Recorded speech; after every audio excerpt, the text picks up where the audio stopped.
C'est une crise économique parce qu'à un moment donné, les fonctionnaires ne reçoivent pas les salaires, tout était bloqué et vraiment c'était la famine, un calvaire.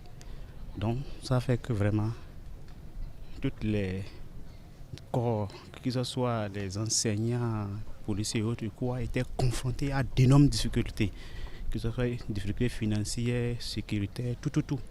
Donc c'est ça qui a amené la conférence des forces vives de la nation. Je sais que la conférence des forces vives de la nation a eu lieu du 19 février au 28 février 1990. Et ça s'est passé à Alédjo, à Cotonou. Il y avait le Monseigneur de Souza qui faisait partie de la conférence. La cause était le multipartisme, la séparation du parti et de l'État. Il fut un temps de 85 à 90, le pays était en cessation de paiement. Et ça avait suscité une ébullition au niveau du pays. C'était des grèves perlées, et tout était confus.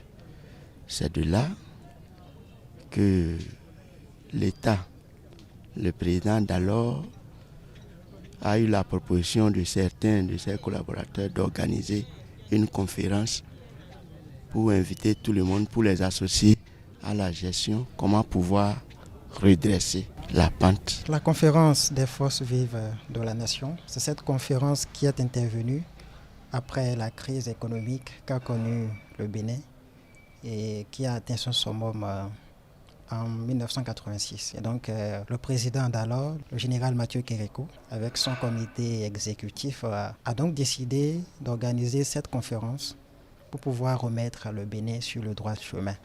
Donc après cette conférence de 1990, on a commencé par organiser les élections législatives et présidentielles avec une alternance au pouvoir. C'était une conférence qui a réuni les forces vives de la nation qui étaient à l'extérieur et ceux qui sont à l'intérieur du pays. Et par rapport à cette conférence, beaucoup de personnes ont parlé et le président répond au professeur Ntongui de ne pas être pressé et de ne pas dire qu'on les fait perdre de temps. Il vaut mieux de perdre le temps et trouver des solutions justes à ces problèmes que de vouloir gagner le temps et perdre sa vie ou faire perdre la vie aux autres.